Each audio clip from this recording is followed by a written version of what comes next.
भगवान शिव को क्यों लेना पड़ा हनुमान रूप में अवतार? रावण की मृत्यु का रहस्य क्या था? हनुमान जी का नाम हमेशा प्रभु श्री राम के साथ लिया जाता है क्योंकि वह उनके परम भक्त हैं। मगर शायद ही कोई इस बात से परिचित हो कि हनुमान जी शिव जी का ही एक अवतार हैं। हनुमान अवतार शिव जी का 11वां अवतार माना जाता है, जो उनके सबसे रुद्र रूपों में से एक है। शिव पुराण के अनुसार एक बार भगवान विष्णु के मोहिनी रूप के सौंदर्य से आकर्षित होकर और कामदेव की माया में आकर भगवान शिव ने अपना वीर्यपात कर दिया। इस वीर्य को नग नामक मुनि ने शिव जी के संकेत से इस इच्छा से रख लिया कि उसके द्वारा रामचंद्र जी का कार्य सिद्ध होगा। इस वीर्यपात को एक पत्ते पर रखकर सप्त ऋषियों द्वारा माता अंजनी के कान के जरिए उनके गर्भ तक पहुंचाया गया। इसके बाद माता अंजनी गर्भवती हुईं और उन्होंने हनुमान जी को जन्म दिया, जो कि बचपन से ही बहुत बलवान और शक्तिशाली थे। भगवान शिव द्वारा हनुमान के वानर रूप में जन्म लेने का मुख्य कारण था रावण द्वारा भगवान शिव के परम भक्त नंदी का अपमान करना।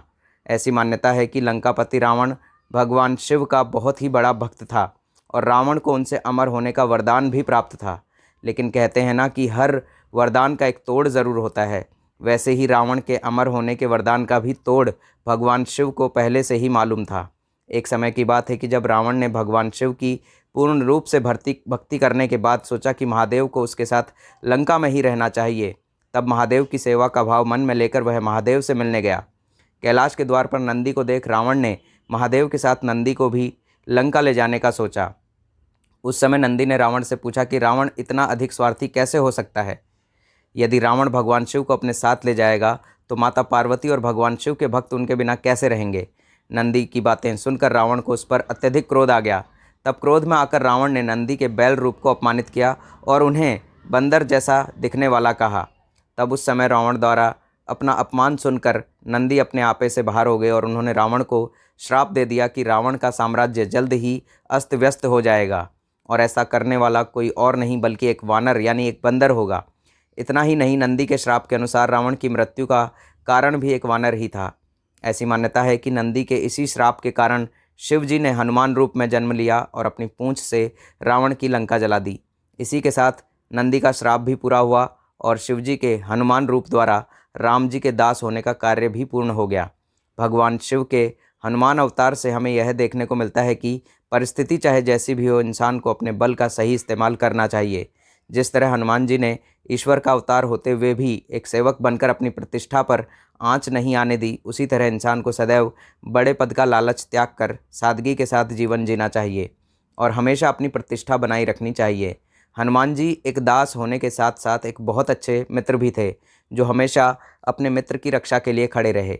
इसी तरह इंसान को भी अपने रिश्तों की सीमाओं को पार किए बिना ही लोगों के साथ सदैव अच्छे संबंध बनाकर रखने चाहिए। हनुमान जी और शिव जी के इस संबंध को भले ही बहुत कम लोग जानते हों, लेकिन इसका महत्व अपने आप में श्रेष्ठ है। वेद और पुराणों में बताया गया है कि हनुमान जी अष्ट चिरंजीवी देवताओं में से एक हैं।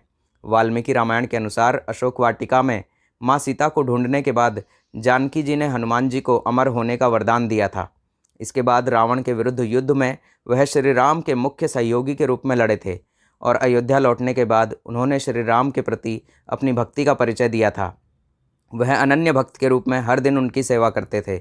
लेकिन जब भगवान श्री राम ने गोलोक प्रस्थान करने का विचार किया, तब यह सुनकर हनुमान जी बहुत ही दुखी हो गए और वह जानकी जी के पास अपनी व्यथा लेकर पहुँचे। हनुमान जी ने माता सीता से कहा कि माता, आपने मुझे अमर होने का वरदान तो दे दिया, किंतु ये नहीं बताया कि जब मेरे प्रभु श्री राम धरती से चले जाएंगे तब मैं यहाँ क्या करूँगा। यह कहते ही हनुमान जी वरदान को वापस लेने की जिद करने लगे। तब सीता माता ने श्री राम का ध्यान किया और प्रभु प्रकट हुए।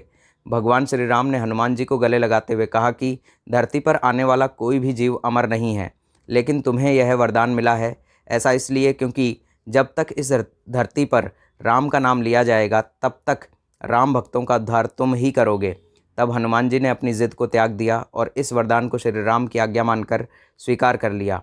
यही कारण है कि हनुमान जी आज भी धरती पर वास करते हैं और श्री राम जी के भक्तों का बेड़ा पार लगाते हैं।